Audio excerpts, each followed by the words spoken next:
नमस्कार मित्रों, आप सभी का हमारे इस YouTube चैनल में हार्दिक स्वागत है। आशा करता हूं कि आप सभी जन अपने परिवार के अन्य सदस्यों के साथ स्वस्थ और सुखी होंगे। मित्रों, आज का जो विषय है वो है स्वर विज्ञान, जिसको कभी कभी सूर्योदय या सूर्योदय विज्ञान भी कहा जाता है। ये वस्तुतः एक तरीके की साधना है जो बहुत ही सूक्ष्मतर साधना है। तो आज इस वीडियो के माध्यम से मैं आपको बताऊंगा कि स्वर ज्ञान साधना क्या है, स्वर ज्ञान साधना के अंतर्गत कौन कौन से तत्व हैं और किस तरीके से उसकी साधना करके और उसका उपयोग करके आप अपने जीवन में लाभ उठा सकते हैं। सूर्योदय विज्ञान का अगर हम संधि विच्छेद करें तो होता है स्वर प्लस उदय प्लस विज्ञान। यहां पर अगर हम सिर्फ सूर्योदय की बात करें तो स्वर प्लस उदय, इससे मिलकर बनता है शब्द सूर्योदय। स्वर के नियम पूर्वक चलाने की विद्या को ही सूर्योदय कहा जाता है। ये बहुत ही प्राचीन और प्रतिष्ठित विज्ञान है और ये भी माना जाता है कि संसार की अलग अलग विद्याएं जो भी हैं उनका ये एक केंद्र है। हमारा जो हिंदू शास्त्र है उसके अनुसार ये माना गया है कि जो पूरा विश्व है ये 5 तत्वों से बना हुआ है, अर्थात मूल तत्व 5 तत्वों में बंटने के पश्चात ही सृष्टि की उत्पत्ति का कारण हुआ है। तो मित्रों, अब मैं स्वरों का वर्णन करूंगा। स्वरों का वर्णन करने से पहले मैं आपको बता दूं कि हमारे शरीर में बहुत सारी नाड़ियां होती हैं। वस्तुतः वर्णन किया गया है कि हमारे शरीर में 72,000 नाड़ियां होती हैं, मगर उनमें से कुछ मुख्य नाड़ियां होती हैं और उन नाड़ियों से ही इन स्वरों का संबंध है। तो 3 नाड़ियां जो मुख्य मानी गई हैं, प्रधान नाड़ियां मानी गई हमारे शरीर में, वो हैं ईड़ा, पिंगला और सुषुम्ना। तो स्वर भी 3 होते हैं, हमारा दाहिना स्वर पिंगला, बायां स्वर जिसको ईड़ा स्वर कह सकते हैं, और जब दोनों की संधि होती है तो सुषुम्ना। ईड़ा जो है वो नाड़ी हमारे शरीर के बाईं ओर फैली होती है, इसे कभी कभी चंद्र नाड़ी भी कहते हैं। पिंगला वो हमारे शरीर के दाहिनी ओर होती है, इसे सूर्य नाड़ी भी कहते हैं। और सुषुम्ना नाड़ी जो है वो शरीर के बीचों बीच स्थित होती है, ईड़ा और पिंगला के बिल्कुल मध्य में। सूर्य चक्र जो है वो इसी के आधार पर स्थित होता है। जब भी हम कभी सांस लेते हैं तो जो हमारी नासिका का जो 2 नथ हैं, दाहिना और बायां, तो कभी कभी श्वास हमारे दाहिने नथने से ज़्यादा चलती है और कभी कभी बाएं से, और कभी कभी दोनों नासिकाओं के छिद्रों से बराबर रूप में श्वास चलती है। अगर स्वर हमारी बाईं नासिका से ज़्यादा आ रहा है तो उसे ईड़ा स्वर या चंद्र स्वर कहते हैं, और अगर जो हमारी सांस है वो दाहिनी नासिका छिद्र से अगर ज़्यादा आ रही है तो उसे पिंगला या सूर्य स्वर कहते हैं। और अगर हमें लगता है कि हमारी सांस नासिका के दोनों छिद्रों से बराबर निकल रही है तो उसे सुषुम्ना स्वर कहते हैं। मित्रों, जो ये सूर्योदय विज्ञान है या स्वर विज्ञान है, इस विद्या में चंद्रमा को अधिष्ठात्री माना गया है और जितनी भी कैलकुलेशंस होती हैं, जितनी भी गणनाएं होती हैं, वो यहीं से की जाती हैं। यानी कि शुक्ल पक्ष जो होता है उसी से सारे कार्य आरंभ होते हैं। शुक्ल पक्ष या उसको चांदनी रात भी कह सकते हैं, इसकी जो पहली तिथि होती है, तो अगर कोई मनुष्य निरोगी है, उसे कोई भी रोग नहीं है, तो सूर्योदय के समय उसका चंद्र स्वर चलता रहेगा और इसी तरह ये लगातार 3 दिन तक ऐसा होता रहता है। ये जो दशा है ये 5 घड़ी तक रहती है और बाद में स्वर बदल जाता है।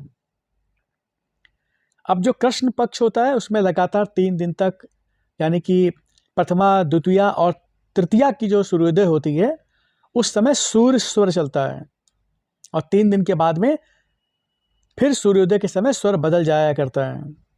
देखिए, आपके सामने एक चार्ट है।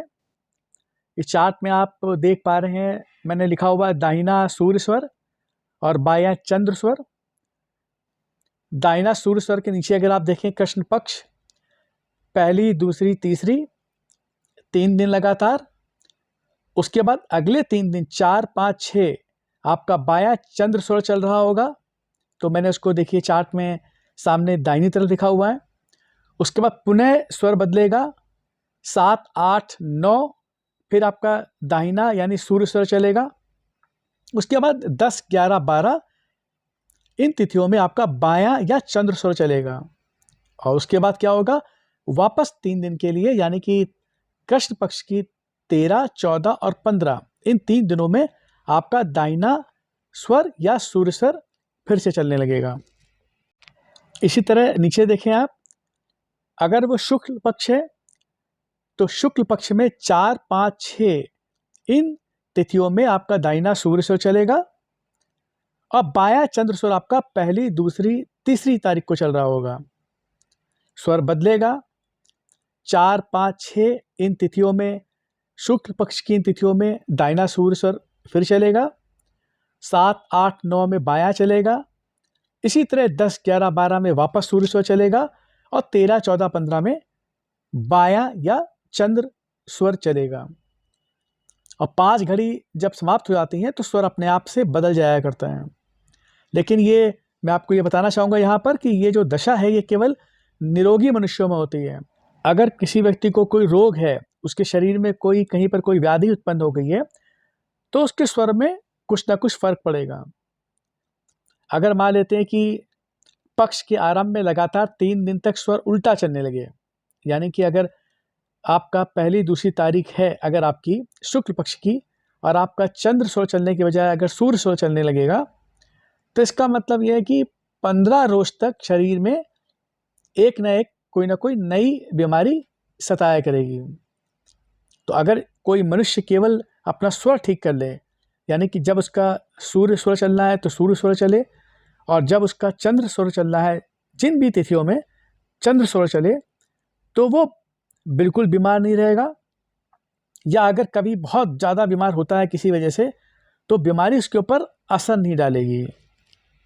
अब मैं आपको 5 तत्वों का वर्णन करता हूँ। आकाश, वायु, अग्नि, पृथ्वी और जल, ये मुख्य 5 तत्व हैं। हर एक नासिका का जो छिद्र होता है उससे एक स्वर 5 घड़ी तक चलता है और उसके बाद दूसरी नासिका छिद्र से चलने लगता है। जब स्वर चलता है तब उसमें तत्व, जो ये मुख्य तत्व है आकाश, वायु, अग्नि, पृथ्वी और जल, ये तत्व भी एक एक घड़ी के हिसाब से चलते हैं। सबसे पहली घड़ी में वायु तत्व चलेगा, उसके बाद क्रम से अग्नि, पृथ्वी और जल तत्व चलते हैं। जो वायु तत्व है वो थोड़ा इससे भिन्न है। वायु तत्व इस प्रकार नहीं चलता है, वो वायु तत्व हर एक तत्व के साथ थोड़ी थोड़ी देर चलकर अपनी एक घड़ी उन 5 घड़ियों में से ले लेता है। तो इस तरह अगर कुल 24 घंटे हैं अर्थात 60 घड़ी है, तो पांचों तत्व 12 बार बदलेंगे। तो ये तो हो गई दशा अलग अलग तत्वों की, और इन पांचों तत्वों के मेल से हर एक के 5 भाग हो जाते हैं। उदाहरण के लिए हम मान लेते हैं कि अगर आप इसको देखें स्क्रीन में, तो वायु तत्व है प्रथम जो तत्व, अगर आपका वायु है तो वायु में एक वायु तत्व होगा, द्वितीय में फिर वायु में अग्नि तत्व होगा, तीसरे में वायु में पृथ्वी तत्व होगा, चतुर्थ में वायु में जल तत्व होता है और पांचवें में वायु में आकाश होगा। इसका जो मैथमेटिकल कैलकुलेशन है उससे आप इसको भली बात समझ सकते हैं, लेकिन जो सूर्योदय का साधक होता है उसको गणित करने की आवश्यकता नहीं होती है, क्योंकि जब भी कोई तत्व चल रहा होता है तो उस तत्व का जो रंग होता है वो उस साधक को दिखाई पड़ता रहता है। अब इस चार्ट में अगर आप देखिए, मैंने इसमें पांचों तत्वों के बारे में बताया है, उनका रंग क्या होता है, उनका स्वाद कैसा होता है, उनका रूप कैसा होता है, उनका स्वभाव कैसा होता है और उनकी चाल, उनकी गति किस तरह होती है। तो इसको अगर आप देखें, अगर हम आकाश तत्व की बात करें तो आकाश तत्व का जो रंग है वो काला होता है, उसका जो स्वाद है वो कड़वा होता है और उसका जो स्वरूप है, उसका जो आप कह सकते हैं कि उसका जो ग्राफिकल रिप्रेजेंटेशन जो होगा, वो जो कान हमारा होता है ना, कान की तरह होता है। इसका जो स्वभाव है वो शीतल होता है, यानी कि अगर आकाश तत्व की बहुलता है तो मनुष्य का, इस साधक के अंदर उस वक्त शीतलता का स्वभाव होगा, कूल। इसकी जो चाल है वो 1 अंगुल होती है अंदर की तरफ। इसी तरह अगर हम वायु तत्व की बात करें तो वायु तत्व का रंग होता है हरा, इसका स्वाद होता है खट्टा, इसका रूप होता है गोल एक बॉल की तरह, स्वभाव होता है चंचल और इसकी चाल होती है तिरछी। इसी तरह अग्नि तत्व का कलर लाल है, पृथ्वी तत्व का कलर पीला है, जल का तत्व का जो कलर है वो सफ़ेद है। अग्नि तत्व का स्वरूप त्रिकोण होता है, पृथ्वी तत्व का स्वरूप चौकोर होता है, जल तत्व का स्वरूप चंद्र के आकार का होता है, आधे चंद्रमा की तरह होता है। और इनके अगर हम स्वाद की बात करें अग्नि पृथ्वी जल की, तो आप चार्ट में देख सकते हैं कि अग्नि का जो स्वाद है वो चरपरा होता है, पृथ्वी का मीठा होता है और जल का थोड़ा सा मीठे से कम होता है। और इनके स्वभाव भी आप देख सकते हैं, अग्नि तत्व अगर है तो वो गर्म स्वभाव होगा, पृथ्वी तत्व है तो भारीपन गुरुत्व होगा, और अगर जल है तो ये भी शीतल होगा आकाश तत्व की तरह। इनकी चाल भी मैंने इसमें दिखाई है आपको। अग्नि तत्व ऊपर की तरफ चलेगा, पृथ्वी तत्व सामने की तरफ चलेगा और जल तत्व नीचे की तरफ चलेगा। ये मैंने देखिए इस स्क्रीन पे इन पांचों तत्वों का मैंने एक ज्योमेट्रिकल पैटर्न या शेप आपको दिखाया हुआ है, इससे आप आसानी से समझ पाएंगे कि ये पांचों तत्व का स्वरूप है वो किस तरह का होता है। अब मैं आपको बताऊंगा कि स्वर ज्ञान की रीति क्या होती है। स्वर को पहचानने की जो सबसे साधारण रीत तो यही होती है कि जो भी साधक है वो शांतिपूर्वक बैठ करके सांस उसकी कहाँ तक नीचे जाती है उसका मेजरमेंट कर ले, उसको नाप ले। नॉर्मली क्या होता है कि आपको तत्व पता चल जाता है कि कौन सा तत्व उस वक्त चल रहा है या उपस्थित है।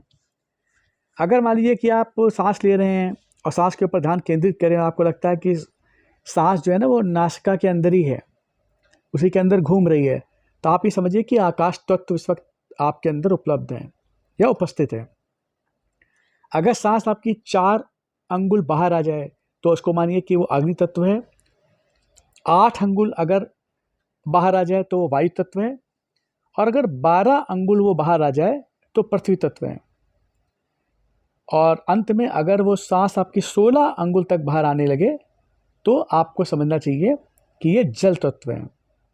ये तो आप सांस से आप समझ सकते हैं। दूसरी एक और विधि होती है, एक आप मिरर ले लें, दर्पण ले लें, और उस दर्पण के ऊपर आप अपनी सांस को गहरे तरीके से लेकर के छोड़ें। इस तरीके से छोड़ें कि जितना जो आपके सामने मिरर है, दर्पण है, वो जो आपकी सांस की जो भाप होती है ना, वाष्प, उससे वो धुंधला हो जाए। और फिर आप ये देखें कि उस धुंधलेपन में कौन सी आकृति आपको नज़र आती है, उसका क्या स्वरूप है। जैसे मैंने पहले बताया कि अगर वो 4 कोने वाला है, चौकोर है, तो पृथ्वी तत्व है। अगर वो आधे चंद्रमा की तरह है तो जल तत्व है। अगर वो गोल है तो वायु तत्व है, और अगर वो त्रिकोण है, ट्रायंगुलर शेप में है, तो वो अग्नि तत्व है। और अगर वो कान की तरह है तो आप समझिए कि आकाश तत्व चल रहा है। अब मैं आपको बताऊंगा कि स्वरों में अच्छे काम करने का वर्णन। अगर आपका चंद्र स्वर चल रहा हो तो आपको वो सारे काम करने चाहिए जो स्थायी हों, जैसे मकान बनवाना, बाग लगाना, कुआं खोदना, तालाब बनाना, यात्रा करना, विवाह, ज्वेलरी, दान देना, मेडिसिन्स लेना, मित्रों से मिलना, दूसरों की भलाई करना, गाना बजाना। इस तरीके के जितने भी स्थायी स्वर होते हैं या स्थायी कार्य होते हैं वो आपको चंद्र स्वर में करने चाहिए। और अगर हम सूर्य स्वर हमारा चल रहा है तो इसमें थोड़े से कठिन वाले कार्य आरंभ करने चाहिए। कठिन कार्य का मतलब यहाँ पर है जिसमें आपके ऊपर शारीरिक, आपके ऊपर जिसका प्रभाव पड़े, जैसे कि कुश्ती लड़ना, समुद्र में यात्रा करने जाना, युद्ध करना, शस्त्र विद्या को सीखना, किसी स्थान को गिरा देना, या पूर्व और उत्तर की यात्रा करना, कर्जा लेना देना, शिकार खेलना इत्यादि। ये सारे कार्य जो हैं वो आपको सूर्य स्वर अगर आपका चल रहा हो तो उस वक्त करने चाहिए, तो वो जल्दी सिद्ध हो जाते हैं। और तीसरा जो हमारा स्वर है सुषुम्ना स्वर, यानी कि जब इड़ा पिघला या नासिका के दोनों छिद्रों से आपकी सांस चल रही हो तो उस वक्त आपको कोई भी सांसारिक या भौतिक कार्य नहीं करना चाहिए। अगर कोई कार्य आप करेंगे तो कभी भी ठीक नहीं होगा। ऐसा माना गया है। इस समय क्या करना चाहिए? इस समय आपको ईश्वर का सत्संग, कीर्तन, भजन, ये सारे कार्य या योग, ये आपको करना चाहिए। अब मैं आपको बताऊंगा सूर्योदय विज्ञान और आरोग्यता के बारे में। मैंने आपको पहले ही बताया था कि अगर आपका जो आपकी निश्चित तिथियां होती हैं शुक्ल पक्ष या कृष्ण पक्ष की, उसमें कौन सा स्वर कब किस तिथि को चलना चाहिए, अगर वो स्वर उस निर्धारित तिथि के अनुसार नहीं चल रहा है तो आप ये मान लें कि आपके शरीर में कहीं ना कहीं कोई ना कोई व्याधि या बीमारी उत्पन्न हो सकती है। तो साधक स्वर विज्ञान की विधा में जब आगे बढ़ता है और अभ्यास करता है तो होता ये है कि वो अपनी इच्छा के अनुसार स्वर को बदल सकता है, चला सकता है। तो अगर आपका किसी निश्चित दिन चंद्र स्वर चल रहा था और अगर आपका सूर्य स्वर चल रहा है तो आप अपनी इच्छा से उस चंद्र स्वर को रोक कर सूर्य स्वर को चला सकते हैं ताकि आपके अंदर कोई बीमारी उत्पन्न ना हो। अब देखिए, साधारण बीमारी तो आसानी से ठीक हो जाती है। अगर स्वर और तत्व ठीक चल रहे हो तो उनको बदलना नहीं चाहिए। इसमें जो चंद्र स्वर है और तत्वों में मैंने बताया कि जल और पृथ्वी, ये दो बहुत ही लाभदायक होते हैं अपने स्वास्थ्य के लिए, अपनी हेल्थ के लिए। अग्नि और वायु का भी जहाँ प्रभाव अधिक होता है वहाँ बीमारी अधिक होती है। सूर्य स्वर जो है उसको गर्म माना जाता है और चंद्र स्वर ठंडा माना जाता है। इसलिए आप ऐसे मान लें कि अगर गर्मी के कारण जो बीमारियां हैं उस वक्त चंद्र स्वर लाभदायक होता है। और उसी तरह इसका अगर उल्टा करें, अगर कोई बीमारी जो सर्दी के कारण है तो चंद्र स्वर अगर आप चलाएं तो आपके लिए वो लाभदायक होगा। अब यहाँ प्रश्न उठता है कि स्वर को बदलें कैसे? तो स्वर बदलने की कई विधियां हैं। पहली विधि तो यह है कि जो भी स्वर आपको चलाना चाहें आप उसके अपोजिट करवट बदल कर ले जाइए। अपने आप स्वर थोड़ी देर में बदल जाता है। यानी कि अगर आपका सूर्य स्वर चल रहा है और आपको चंद्र चलाना है तो आप दाहिनी करवट ले जाओ, और अगर आपका चंद्र स्वर चल रहा है और आपको सूर्य स्वर चलाना है तो आप बाईं करवट ले जाओ। ये बहुत आसान विधि है, कोई भी कर सकता है। दूसरी विधि होती है कि कोई रुई ले ले, कॉटन, और कॉटन लगा करके नासिका के जो छिद्र है उसमें लगा दें, और जो स्वर आपको चलाना है लेफ्ट या राइट, चंद्र या सूर्य, उसको खुला रखिए। अगर मुझे अपना बायां स्वर चलाना है, चंद्र स्वर चलाना है, तो मैं अपने दाहिने वाले में नासिका छिद्र में रुई को लगा दूंगा। बायां मेरा नासिका छिद्र खुला रहेगा तो मेरा अपने आप बायां स्वर चलने लगेगा। इसी तरीके से कभी कभी ना आप एकदम से दौड़ें या वेट लिफ्टिंग करें, व्यायाम करें, परिश्रम करें तो भी स्वर जो है ना वो बदल जाता है। मगर सबसे पहली विधि जो मैंने बताई आपको करवट बदल के लेटने की, वो सबसे आसान होती है कि जब अगर आपका बायां स्वर चल रहा हो आप दाहिनी करवट बदल के ले जाइए। देखिए, अपनी उंगली को अपने नासिका छिद्र के सामने ले जाइए तो आपको पता लग जाएगा कि आपके दाहिना स्वर चलने लगा है। इसी तरह इसका अपोजिट हो जाता है। आप इसका अनुभव कर सकते हैं। अपनी उंगली को छेद के सामने, नासिका छिद्र के सामने ले जाएं और वहाँ पे जा कर के महसूस करें तो जिस छेद से आपकी सांस ज़्यादा तेज आ रही होगी वो आपको महसूस हो जाएगी आपके फिंगर पर, उंगली पर। उससे आपको पता लग जाता है कि स्वर कौन सा चल रहा है, और करवट लेने के बाद कौन सा चलता है फिर से उसको देख सकते हैं। अब मैं आपको बताता हूँ कि सूर्योदय विज्ञान का उपयोग कैसे किया जाता है।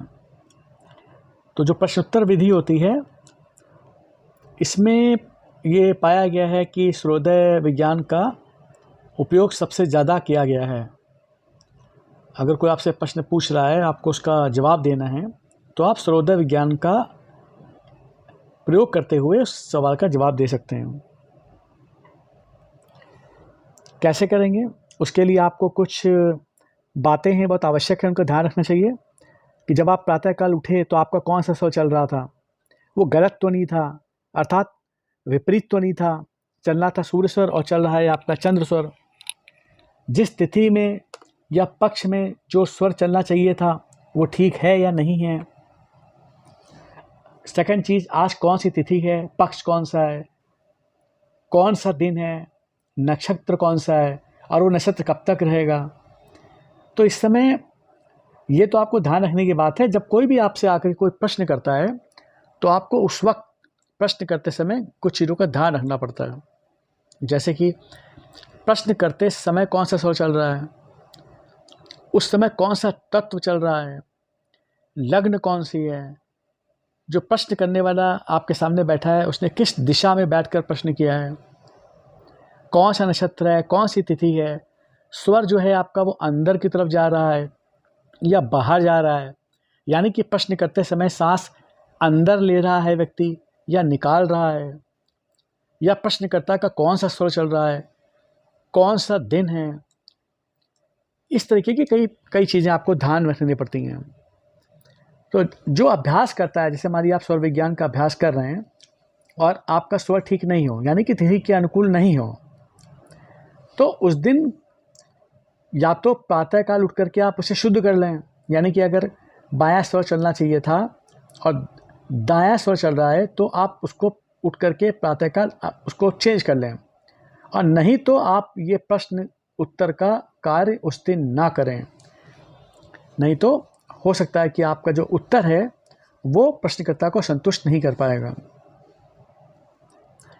अगर आपकी ईड़ा नाड़ी है, चंद्र नाड़ी चल रही है और प्रश्नकर्ता ने नीचे से या पीछे से या दाहिनी तरफ से बैठ करके प्रश्न पूछा हो तो काम नहीं होगा। अब आप ध्यान से समझिए, आप बैठे हुए हैं, प्रश्नकर्ता आपसे थोड़ा नीचे बैठा हुआ है, मान लीजिए आप एक आसन पे बैठे हुए हैं ऊपर की तरफ और नीचे प्रश्नकर्ता बैठा हुआ है, या वो पीछे बैठा हुआ है, उसने पीछे से आवाज़ दी, या उसने आपके दाहिनी तरफ बैठ करके प्रश्न पूछा हुआ है, तो वो कार्य सिद्ध नहीं होगा। ये तब हुआ जब आपकी ईड़ा नाड़ी या चंद्र नाड़ी चल रही होती है या चंद्र स्वर चल रहा होता है। अगर आपका स्वर पिंगला है और प्रश्न नीचे से पूछा जाए या पीछे से या दाहिनी तरफ से किया जाए तो वो कार्य सिद्ध होगा, यानी कि प्रश्नकर्ता ने जो काम पूछा है, जिस प्रश्न को पूछा है कि मेरा ये काम होगा या नहीं होगा, तो आप उसका उत्तर हाँ करके दे सकते हैं। अगर स्वर पिंगला है और प्रश्नकर्ता ने प्रश्न ऊपर से या सामने से या बाईं ओर से किया है तो काम नहीं होगा।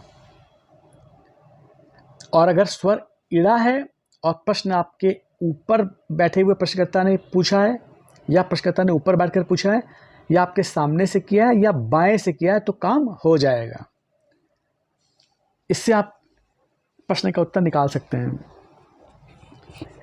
अगर मान लीजिए कि आपका आकाश तत्व चल रहा है और आकाश तत्व में वो प्रश्न पूछा गया है, तो ये जो प्रश्न होता है ये बेसिकली हृदय संबंधी, प्रेम संबंधी, दिलगी संबंधित होता है। और अगर वायु तत्व चल रहा है उस वक्त प्रश्न किया गया है तो प्रश्न यात्रा से संबंधित होता है, मुझे जाना है, मैं जाऊं या नहीं जाऊं। और अगर अग्नि तत्व में प्रश्न किया गया है तो वो किसी न किसी मेटल से, धातु से संबंधित प्रश्न होता है, मैं सोना खरीदूं या ना खरीदूं, मैं चांदी खरीदूं या ना खरीदूं, या मेरा कोई सोने या चांदी के सामान खो गया है। इस तरीके के रुपए पैसे से संबंधित इस तरीके के प्रश्न होते हैं। और जो जल तत्व होता है, जल तत्व में किया गया जो प्रश्न होता है वो जीव के संबंध में होता है, जीव, आत्मिक जीव के बारे में, किसी व्यक्ति विशेष के बारे में, वो कैसा होगा, वो कहाँ है। और जब पृथ्वी तत्व का प्रश्न होता है, यानी कि पृथ्वी तत्व जो आपका चल रहा होता है उस वक्त जो भी प्रश्न होता है वो मूल विषय से संबंधित होगा, वो आध्यात्मिक हो सकता है, दार्शनिक प्रश्न हो सकता है। वायु तत्व में जो प्रश्न है वो यात्रा और कष्टों को दूर करने के विषय में होता है, तो आप उत्तर दे सकते हैं कि जो इसका आंसर है या फल है वो मध्यम होगा। अग्नि तत्व है, उसमें अगर प्रश्न मान लीजिए कि धन, लाभ, हानि, व्यापार का होगा तो आप उत्तर दे सकते हैं कि सफलता होगी, लेकिन थोड़ा सा परिश्रम करने के पश्चात।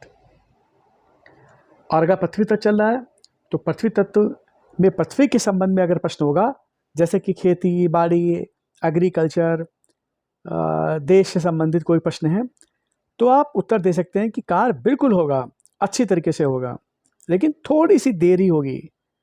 100% होगा काम, लेकिन थोड़ा देर में होगा। और अगर जल तत्व में प्रश्न है, किसी की जन्म से मृत्यु से संबंधित, प्रेम से संबंधित, तो आप उत्तर दे सकते हैं कि मनमानी सफलता प्राप्त होगी, यानी कि वो जो साधक के सामने बैठा हुआ है प्रश्नकर्ता, वो जो भी इच्छा कर रहा है वो सफलता उसको मिलेगी ही मिलेगी। इस तरीके से आप प्रश्न के उत्तर दे सकते हैं अपने अंदर चलने वाले तत्व को समझकर, और उस तत्व में प्रश्नकर्ता ने कहाँ पर, किस दिशा में, किस तरीके से बैठकर आपसे प्रश्न किया है और किस तत्व से संबंधित प्रश्न किया है। तो आशा करता हूँ दोस्तों कि इससे आपको थोड़ा सा आपको सूर्योदय विज्ञान के बारे में जानकारी प्राप्त हुई होगी। कौन से तत्व होते हैं, कौन से स्वर होते हैं, किस तरीके से कार्य करते हैं, उन स्वरों को कैसे बदला जाता है, किस स्वर के अंतर्गत कौन से कार्य आते हैं, कब आपको कौन सा कार्य करना चाहिए, इसकी जानकारी आपको हो गई होगी। और अगर आप प्रश्नोत्तर विधि में भविष्य वर्णन करने में ऐसे किसी कार्य क्षेत्र में अगर आप सूर्योदय का या सूर्योदय विज्ञान का प्रयोग करना चाहते हैं, तो मैंने आपको कुछ एग्जाम्पल्स सभी दे दिए, उदाहरण प्रस्तुत किए आपको। उसको आप ध्यान में रखें और उसके अनुसार आप किसी के भी प्रश्न का उत्तर दे सकते हैं। इस वीडियो में दोस्तों इतना ही। मैं इसके आगे एक और वीडियो, इसका पार्ट 2 भी बनाऊंगा, जिसमें मैं और डिटेल में आपको जानकारी दूंगा। अगर आपको वीडियो अच्छा लगा हो तो आप इसको लाइक कीजिएगा, और अगर आपने हमारे चैनल को सब्सक्राइब नहीं किया है तो उसको सब्सक्राइब कीजिएगा। Thank you very much.